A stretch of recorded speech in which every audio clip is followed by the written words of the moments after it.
መልኩ መቀየር እንደምንችል፣ እንዴት መቀየር እንደምንችል፣ የት መቀየር እንደምንችል ብዙዎቻችሁ አብዛኞቻችሁ ስትጠይቁኝ እንደነበረ የሚታወስ ነው። በመሆኑም ዛሬ ለዚህ ጥያቄያችሁ መልስ የሚሆን አስደሳች መረጃ ይዘንላችሁ ቀርበናል።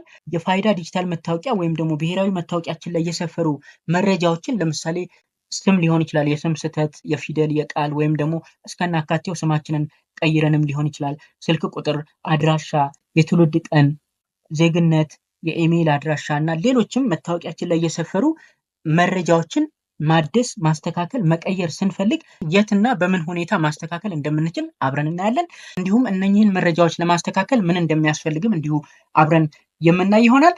ማስተካከል የማንችለው መረጃስ አለ ወይ የሚለውንም እናያለን።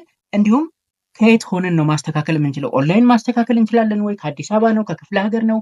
የሚሉትንና ሌሎችም ተያያዥ መረጃዎችን በዚህ ቪዲዮ አብረን እናያለን። አብራችሁን ቆዩ። ከብሔራዊ ዲጂታል መታወቂያ ፕሮግራም ቢሮ ባገኘሁት መረጃ መሰረት ማንኛውም ለብሔራዊ ዲጂታል መታወቂያ የተመዘገበ ግለሰብ መታወቂያው ላይ የሰፈሩ መረጃዎችን ማስተካከል ከፈለገ አዲስ አበባ ላይ 2 ቦታዎች ላይ አስፈላጊውን ማስረጃ ይዞ በመሄድ ማስተካከል የሚችል መሆኑን ለማወቅ ችያለሁ። በመሆኑም አዲስ አበባ ዋናው ፖስታ ቤት በሚገኘው የብሔራዊ ዲጂታል መታወቂያ ቢሮ በአካል አስፈላጊውን ማስረጃ ይዞ በመሄድ መታወቂያው ላይ ያለውን መረጃ መቀየር ወይም ማስተካከል እንደሚቻል ለማወቅ ችያለሁ።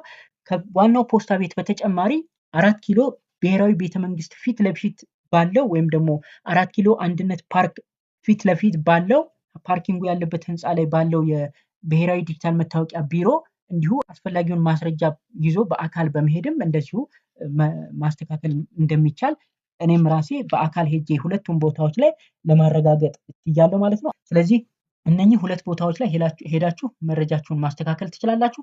ፖስታ ቤት ይሻለናል፣ ፖስታ ቤት ይቀርበናል የምትሉ ከሆነ ዋናው ፖስታ ቤት ይቀርበናል የምትሉ ከሆነ ዋናው ፖስታ ቤት ከሄዳችሁ በኋላ 34 ቁጥር ብላችሁ ወይም ደግሞ የናሽናል አይዲ ፕሮግራም ቢሮ ብላችሁ በመሄድ መረጃችሁን ማስተካከል ትችላላችሁ ማለት ነው። አስፈላጊውን ማስረጃ ይዛችሁ መሄዳችሁን እንዳትረሱ። ምን ማስረጃ ነው የሚለውን ኋላ ላይ አብረን እናያለን።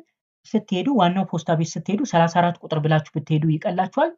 34 ቁጥር አጠገብ ስላለ የናሽናል አይዲ ፕሮግራም ቢሮ እዛው አጠገብ ስላለ 34 ቁጥር ብላችሁ ብትሄዱ ይቀላችኋል ማለት ነው። እዛ አስፈላጊውን ማስረጃዎች ከሰጣችሁ በኋላ ወይም ደግሞ አስፈላጊውን ማስረጃዎች ይዛችሁ በመሄድ